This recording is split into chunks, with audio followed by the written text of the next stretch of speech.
Flag raisings at Watertown City Hall may become a thing of the past. A resolution in tonight's City Council agenda would only allow the American, state, WWNY, and Tree City USA flags to be flown at City Hall.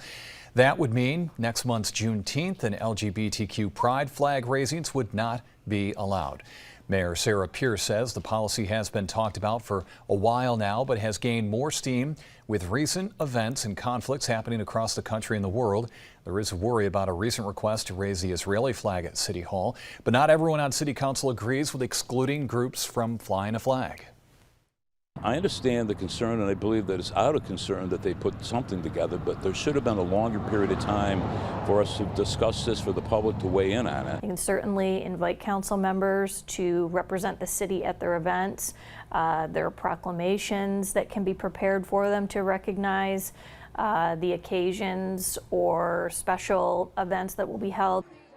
Watertown Pride organizers are hoping to continue discussions with the city, especially since the group already received confirmation from the city that this year's flag raising would be allowed to happen in an email dated March 14th.